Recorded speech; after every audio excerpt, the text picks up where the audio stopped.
Welcome to Frankly Speaking. This is a new podcast on responsible business by Frank Bold, the European public interest law firm. And I'm Richard Howitt. And after several years of debating these issues inside the European Parliament, I'm hosting our discussions of the latest political, legal and business developments in the field of corporate sustainability, business and human rights. In Frankly Speaking, we deal with the full range of sustainability issues, but we also home in specifically on how companies practice due diligence on business and human rights. And today we welcome a real practitioner, Julien Lavarini, responsible supply manager at the German-based company Lorenz Snack-World. Lorenz is a fourth-generation family business with 3,000 employees, exporting crisps, crackers and nuts to 80 countries worldwide, one of the leading snack manufacturers in Europe. Their global supply chain includes India, Mozambique and South Africa, and Lorenz seeks long-term relationships with their 300-plus potato farmers, some of whom have supplied the company for more than 50 years. Julien Lavarini himself comes from a financial background. A trained accountant, he was once Lorenz's financial controller before coming on to be responsible for the company's own supply chain responsibility. Lorenz says its purpose is joy of life. Julien, welcome to Frankly Speaking, and I'm sure you're going to bring some joy to this podcast. Hi, Richard. Thanks for having me. Now, as I said, you're a finance guy, and you've managed the company's finances. You continue to have a role there, and you come from perhaps, let's say, traditional finance into sustainability, into business and human rights. Can you tell me a bit about your personal journey first, about how that came about? Yeah, so I studied economics, and during my study, I was always interested about sustainability. So it was already, let's say 20 years ago, which was not such a big topic. So I did my first assessment in sustainability for music festival. How could we better recycle waste during music festivals? So that was my first assignment. And then it was easier at this time to find jobs in finance. And then I had the chance to start at Lorenz, working close to the purchase entity, really. So doing the controlling there. And there you already had a strong link with the purchase activity in the supply chain. So, and then as it developed and it was coming more and more the focus sustainability, and I had a strong interest. So I was offered the chance to take my, let's say, my hobby or my passion about sustainability in general, and to bring my knowledge within the company and to work closer to the supply chain and to bring this topic forward in the supply chain. So that's a bit the story. Your story does make me reflect on how important it is to get sustainability, business and human rights into business schools and into management training. It's great that yours did. Many more do today, but it's still sometimes a separate module at the end, or a niche. So great if others listening can hear that example and how it's actually been influential on your entire career. Now let's move on to Lorenz. For the Frankly Speaking listeners, can you just give us a bit more detail about the size, the scale, the nature of your global supply chain? So basically, we are a medium-sized company active in Germany, Poland, and we have a big export also to 80 countries. And if we are looking at the supply chain, so the main raw commodity are coming from Europe, if we talk about potatoes, wheat, oil. And then we have another supply chain which is more related to, let's say, exotic countries where we talk about nuts, so where we have more potential risk if we talk about Africa for peanuts, or India and or Argentina. This is, let's say, the big area where we source peanuts, and then we have some European needs for nuts, like if we talk about hazelnuts in Turkey or almonds from Spain. And what you say about risks, people involved in business and human rights are very used to the risk-based approach, but for our general listenership, what are the sort of risks that you're looking for, and how do you prioritize them? So basically the risk, there's different approach. So if we talk about child labor or corruption, I mean, you can make up your mind quite easily. You believe from your experience that you have higher risk in Africa or in India than in Europe. So that's, let's say, without doing a proper due diligence. But what we did at Lorenz, we started with to implement, let's say, risk management, focusing on social and environmental risk in a simple way. So listing all our suppliers, trying to use some, data based, such as the World Bank, to evaluate what is the risk in social and environmental for each country. And then by doing this exercise, it becomes clear that the risk for us were lying more in India or in South Africa than in the farms in Europe for potatoes.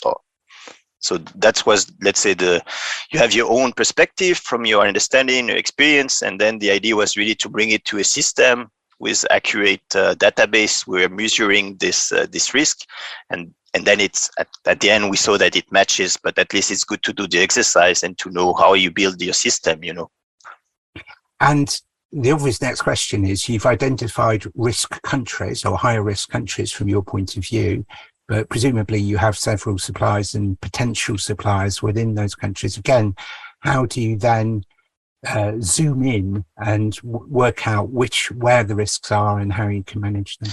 So that's the stage where we are basically. So we have identified the country risk, and now it's to go deeper with the suppliers and to find out. So what we are doing now at the moment is to get all our suppliers to register to the SEDEX platform, to get really a validation from an external party also of what they are doing in their processes.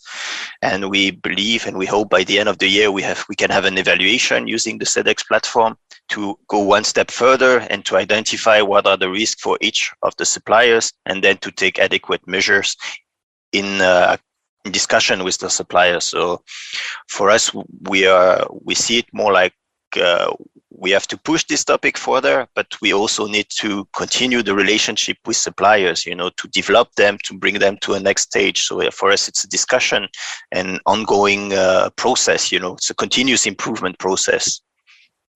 And you mentioned there SEDEX, and I know that Lorenz has also used, and you've used Social Accountability International, you've used Formery BSI, and a lot of our listeners will be interested in different tools that you found helpful and you could use, and feel if only we can get the right tool off the shelf, we'll be able to do all this stuff. I have to say, frankly speaking, doesn't advocate any one particular tool, but I think it's useful to use the fact that you've chosen SEDEX as an example, for frankly speaking. Just tell us a bit more about why you chose SEDEX and what it does for you. So there's basically what we identified. There's two big players in this area. So there's SEDEX and there's EcoVadis. And what we did basically an assessment of our suppliers to know in which platform our suppliers are already in, the majority, so it's easier than to get the remaining one onboarding. And the idea of SEDEX is basically it starts with a self-questionnaire with each company or suppliers have to answer a range of questions about their environmental system, their social system, a lot of questions about social and environmental topics. And based on these answers, then there is a rating, and it takes in consideration the rating of the company itself. It takes in consideration the country where the company is located, and based of this, then we get a result if this company is high, medium, or low risk. And that's first the really evaluation. It will go deeper than the first evaluation that we did on our own using an Excel sheet. So it's a bit more professional, or it is professional way, and used on database. And with this, we believe that we can really start the discussion with our suppliers on another level. But it's desk-based. It's based. They don't actually visit the suppliers. No, this is the cloud-based. So that's the first level of the SEDEX platform. And what we do at Lorenz, you have the SMIT audits. Then it's really an audit focusing on the social and environmental aspect within the factories, let's say, primarily. You can do it also for headquarters. And so this is what we are engaged also at Lorenz, where we are in the plan. We're close to have all our sites SMETA audit in Europe, and then now we are focusing for the next years to get our plant also SMETA audited in India and South Africa. And I know that you did have one interesting experience in learning from an audit outside of Europe. Tell us about that. Yeah, so we are sourcing cashew, and was decided 4 or 5 years ago that we want to source originally all our cashew from Africa, because the cashew supply chain, as we may know, is quite long. So normally all the cashews are coming from Africa. Most of them are exported to Vietnam and India for cracking and re-export to Europe. And what we wanted to do is to create value in Africa. So we started to develop a project in Africa with the suppliers, and also another Norwegian company which was active there. And part of the process was also to go there and to evaluate what's happening in the factory. What do we see? What could we improve?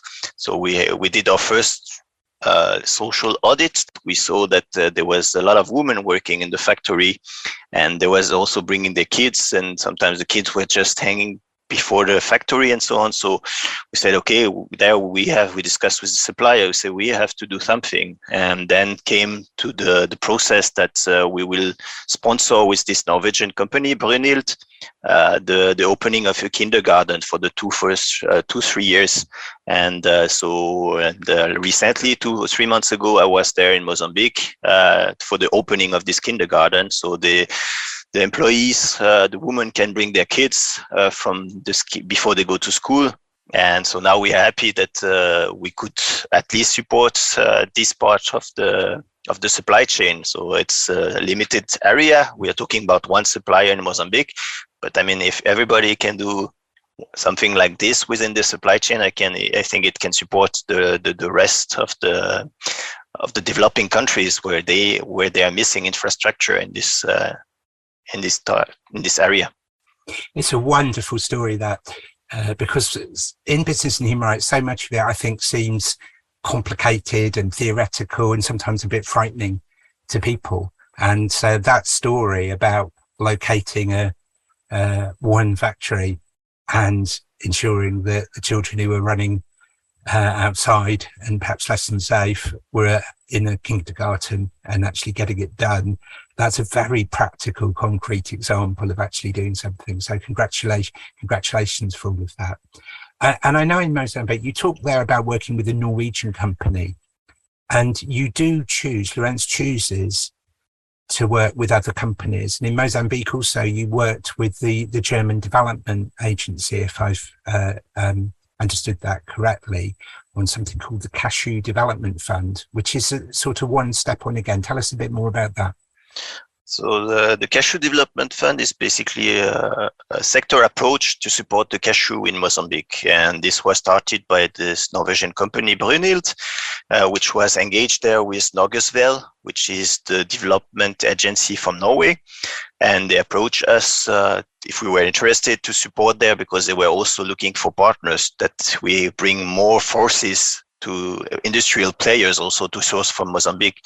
And so now with Shine, we approached the GZ. So now we have a full approach. We have the Norwegian, we have the German development, and the idea is to support the sector. So it goes through farmers training classes, that they get a better agricultural practice. It goes also to give them a feeling about business in general, how they should conduct their business.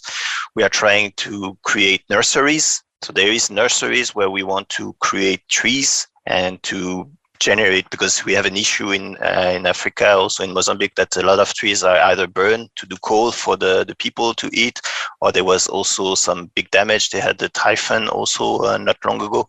And the idea is to create nurseries where people would buy their trees and they could take care of it, and by growing them, they will have an increase also in their income, because they will have more to sell to the cashew industry.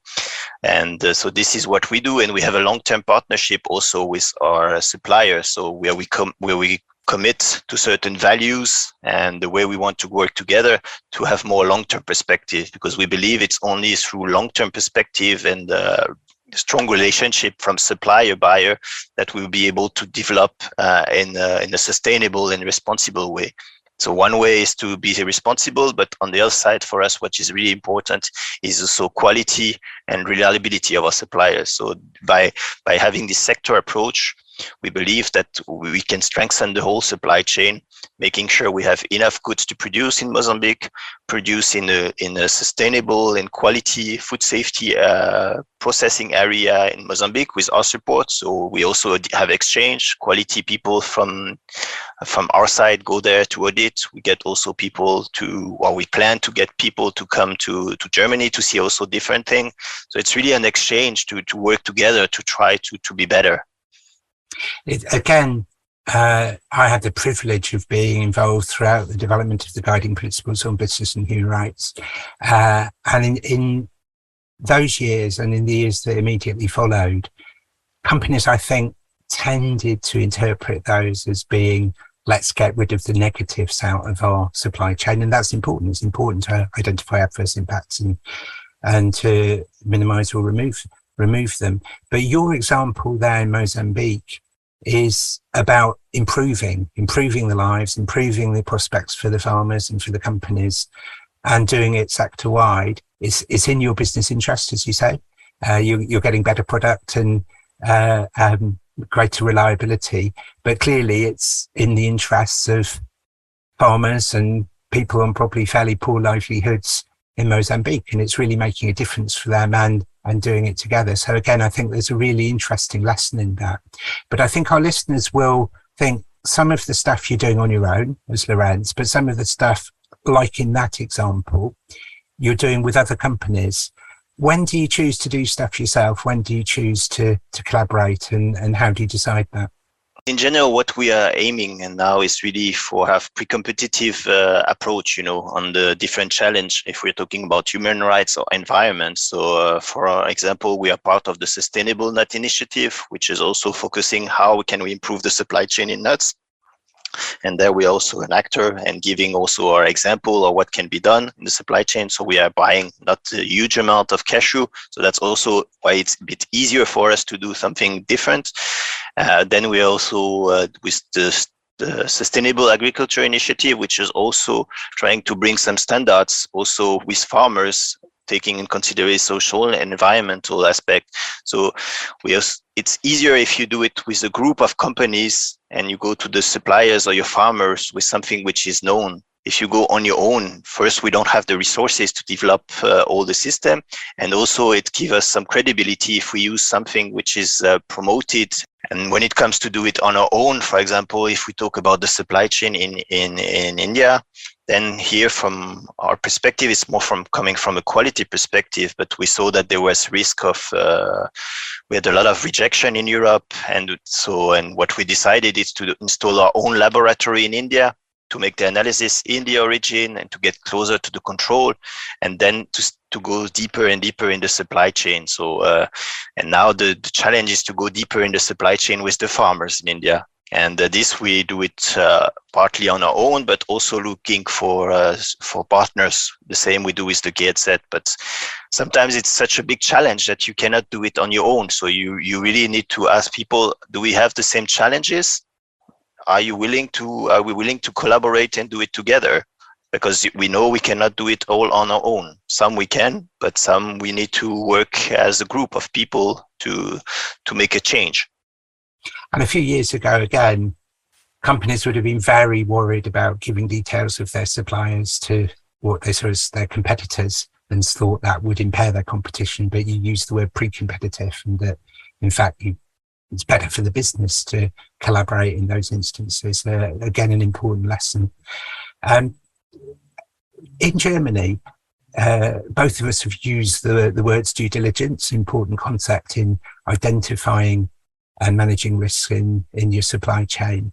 And in Germany, of course, there's a law on due diligence that's been passed. What does Lorenz think about that? And also for listeners that know that there's a due diligence law in the queue in the European Union that will come in a few months or years.